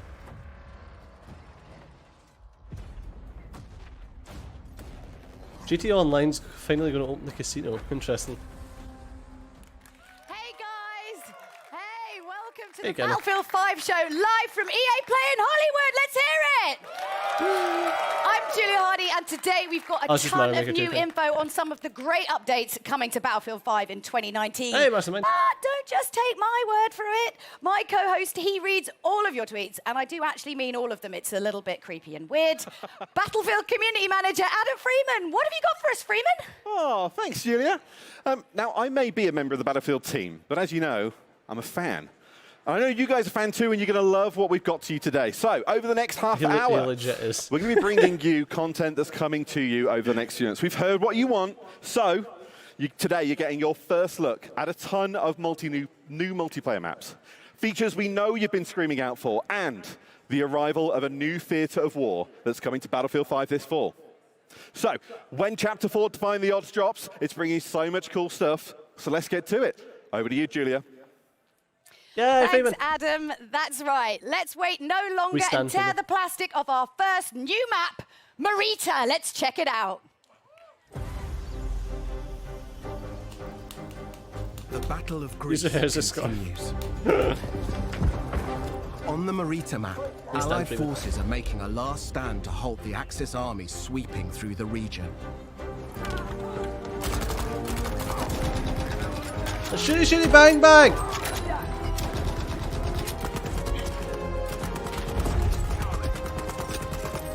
Right, so we've got shitty, shitty, bang, bang. Then we've got... And within the tight streets of a rural town. Then we've got Sports Ball. The Allies then Sports Ball 2. But Axis troops are already on its fringes. Phoebe from Friends really let herself go. She's wheeling for you. Julia's a lot prettier than Phoebe from Friends. You must fight to hold here or risk losing control of the region. You'll always have tactical choices nearby, with a close proximity to other key locations. Oh, Nintendo things keep an eye out for Pew Pew Bullet Marita is an infantry-focused map, where all four soldier classes will be able to shine. Tanks and aircraft will stand aside for intense infantry gunfights and sneaky flanks in the cobbled streets. Sneaky Hills flanks. And multi-story homes means unique vertical gameplay. Stay alert in this steep environment as the Battle of Greece rages on.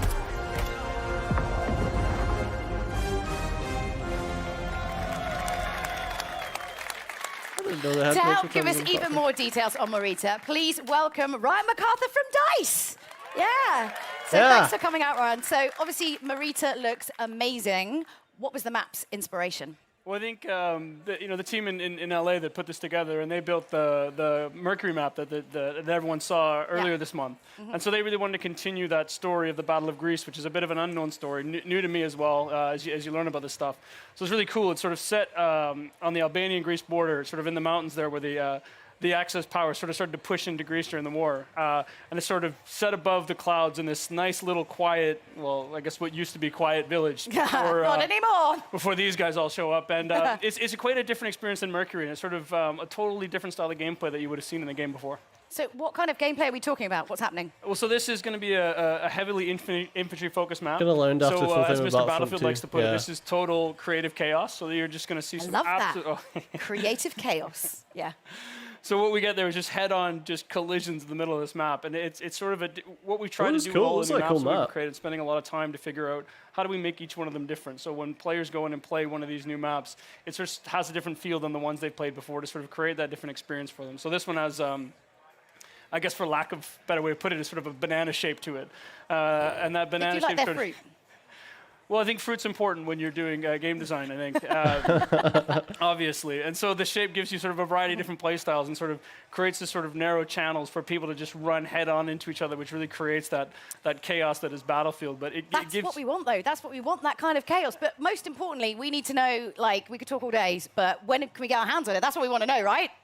Yeah, and I think the great thing for this is coming in July as part of Chapter 4, so stay tuned. And I think some people are going to get to play it while they're here today. Ooh, lucky you. All right, Freeman, who's we've stuck up there for no other reason than, well, my own entertainment, has more on Chapter 4 for you. Over to you, Freeman. I'm up here PTFOing. I don't know what you're giving out to me, Julia. Listen, we have more maps. So let's deliver a brand new one to you. This is Al Sundan. It's coming in Chapter 4. The fight moves to the North African desert in a vast new map for Battlefield 5. Really like how Al Sundan. versus Genesis. Prepare to engage alongside a lush desert coast and contrasting harsh environments. My headset's dying. Axis forces have militarized the area with camps, a radar tower, and an airbase. You must fight over possession of these critical points. In Al Sundan, we've taken the vista used in a single-player war story under no flag and doubled down on air and land vehicle combat. With this, the Harry Potter games were actually pretty good, yeah. All-out multiplayer action. On this open map, it's up to you just jumped to shape the tank. fight. With large distances, vehicle-based team play, and battles across ranges, you'll always have plenty of choices. They just jumped the tank and nobody's talking about sandbox to secure the win. Utilize vehicles, mounted guns, planes, and transports. Capture the strategic airfield to dominate the sky. That's one of the things I love engage about in Battlefield fast-paced games. infantry battles in tight interior areas. Al Sundan is classic Oh Battlefield. yeah, Wolves, that's right. I can't forgot wait about that till open you world play it. Harry Potter game. It's not background noise if you're typing in chat, Lena. That's called actively participating. Except for you two, even though I've got no idea So what to obviously Al expect. Sundan was adapted I'm the same from mastermind. Under No Flag. So tell us a little bit about what that process was like. Yeah, so usually, when the guys, when the team sort of focus on building these war stories, they want to create these nice narrative, linear experiences and sort of that really tell the story of World War II. But with Under No Flag, they sort of took a little bit of a different approach to this and sort of made this big, wide open experience. And that showed a lot of potential from a multiplayer perspective as well. So when we finished the game originally, the team wanted to sort of sit down and sort of a small group of them and take a shot at turning this into what could be an amazing Battlefield map. It's huge. This is a really big map. This is your sort of classic Battlefield sandbox map. This is where you're going to see tanks and planes and infantry and all of that together in sort of what is truly Battlefield. And he's jumped the tank! It's sort of built for that open world gameplay. Depending on no matter how you want to play, there's something there for you. Hey, Caddy. Oh, definitely. And so how do I kind of adjust my strategy? Because obviously it's such a wide map. Like, what am I doing? Well, I think if you look at it, there's room for all different play styles. So there's 6 flags on this when you're playing Conquest, and you can see here, even if you can see from the videos here, you've got, when you go into the village, it's all about infantry play and speed and flanking through the things. And the bridge in the middle, it's all about, sort of controlling that with infantry gameplay. And I think Mr. Battlefield the other day decided to just sit there with his tank and destroy me. But it's just something that he likes to do. He's kind of mean, but he's not mean. He's super nice. But no, but most importantly, I mean, again, we could go on and on and on. We're tight for time because there's so much to get through. We've got so many announcements. When can we get our hands on Al Sundan? But so this is the first map that we're going to come in with Chapter 4. So June 27th, this is going to be available day 1, Chapter 4 for everybody. Nice, nice. Now we've got a couple more surprises to come, but before we get into all that, let's take a look at what's coming in August towards the end of Chapter 4. I like it Battlefield come out and it was very meh and personal. But they're just like iterating and iterating and iterating and iterating. So it's like games as a service, isn't it? Maps are coming to Battlefield 5. By popular demand, we're bringing more maps to players craving tighter types of multiplayer, specially tailored for intimate infantry combat. The new Battlefields will challenge your squad in unique ways. Teamwork, skill, and adaptation are your keys to victory. Yeah, and it's all free updates. I like tight maps. I like tight maps. Fight through and I think it's probably because of like in Lofoten Islands, Tarkov has made me like tight Axis maps. occupation in Provence. Prepare to assemble your team and rise above your enemies. And prepare to learn more about these new battlefields later in the year.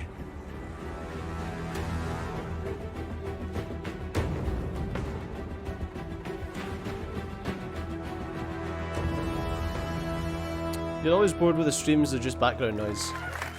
Now, to help Well, that says more about the break down streamers these than new anyone maps, else. Ryan and I are joined by Mr. I'd hate to think that anyone was watching my stream now. Lars This is fucking Gustafsson. brilliant. I don't know if you made that up yourself, though. Oh, and because he asked nicely, we also let Freeman come down from his weird place up there. You're worse than my Firestorm teammates. You just leave me behind everywhere. But we can all understand why that happens. Do you want to take over this one for the start? Don't mind if I do. Yeah, go for it. Lars, these are very different then to the two maps we've already shown so far today. Tell us about them. They are. I mean, taking a step back, we've been closely monitoring how players engage in Tides of War, and no surprise, I mean, they love the bigger modes like Conquest. It's always been kind of a Battlefield pillar. But it's been super fun to watch how they engage with passion and dedication in the smaller modes, like Squad Conquest, for example, which really become a success. And with that in mind, then, we've, together with the DICE LA studio, they've been going at it, tailoring maps that are specially made for smaller modes. And as such, being able to give that, you know, the close quarter feeling, the tight, what you say, the intimate combat. Intimate infantry combat. Oh, yeah, we need that on a T-shirt. Yeah. Intimate infantry. We're making that platoon when we get back. I mean, what kind of the sort of like key strategies then when you're playing close quarters on this map? You know, as we see with these smaller game modes, I mean, the key to this is just really good team play, really good squad play, and so, you know, sticking together and not leaving anybody behind, like Mr. Freeman over here, unless he's. But I mean, not what if being, you want to leave him behind? Can you? Then it's acceptable. I think. Because I would. It's two beautiful maps. It'd just be a spinning number plate. As you saw, Lofoten, it's serenity, beautiful Nordic countryside, but then kind of ripped open with gunfire and everything amongst villas That's as far as I and can factory go. equipment. And then Provence, you know, I plan to take my wife there, you know, pastilles on the square. Stop destroying places you want to take your family. It's weird. I'll take Ryan. Yeah, take him instead and then go to But it's beautiful cobblestones, you know, lots of good flanking routes, and it's the smaller maps really allows you to master every inch of it. So it's really about, you know, knowing your battlefield. I mean, again, we could go on and on and talk about all of these maps, but we've got one more map to show off, and I want to make sure we have time to get through it. But first up, Lars, you brought with him some news about some kind of core gameplay updates we know that you've all been waiting for. So you're excited about this one. Lars, you know how much time I'm spending online. Like, I mean, I'm working. just Battlefield or... Let's not delve. Big community features we've announced this month. Increase the max rank. Private games. Let's talk max rank. What can you tell us? Let's talk max rank. We do know, and it's been loudly made to us, our kind of awareness, that there are players out there too skilled who maxed out on rank 50 too quickly. So we're taking that to heart, and we're now taking the max rank from 50 to 500. So it's quite a leap. And it's Battlefield 500 now. So truly a journey for our players to go on, moving forward. And it's a grind train, but what are people getting if they're on it? Yeah, what are we getting? We're all in it. You know, we want the goodies. So to start with, already from rank 51, you will be granted company coins for every rank up. But then at every, do we call them milestone ranks? You know, every 50th rank, you will get one shiny new rank icon to show off your skills, and also a beautiful set of dog tags. So lots of ways of showing off your mastery on your journey towards, you know, that the world domination. August is the time. So it's almost here. Almost here. So world domination for Lars by August. Yeah, sorry, I wondered if we were talking about world domination or when that was happening, but oh, Private games then. The other massive thing that we know players want. Right. What? You've been removed from this one. Yeah, I was right in the middle and it looked real cool. And I was like, yeah, mate. I'm going to go and get something to eat. And I might come back and stream something later. But as far as EA Plays went, even the things I was excited for, they've made really boring. So I'm not going to watch the things that I'm not excited for. Right, we'll get an Elder Scrolls 6 news. Bethesda says that we're not getting Elder Scrolls 6 news. Bethesda says we're not getting Elder Scrolls 6 news, but I think they're lying. How red my skin is on your... I know. You need to change your light. You're really red too, and that's not how well, I look. I look. Excuse me. Oh, I'm just saying, We're like... talking about E3, not about you looking at your fucking self in the camera. Yeah, but you need to sort your lighting out if you want to be beautiful. I need to sort my camera out. Anyway, yeah, the EA one's super dull again. So I was expecting And there was a lot of chat about, like, there's no way that they're just going to do, like, this game, this game, this game, this game. Because people are just going to...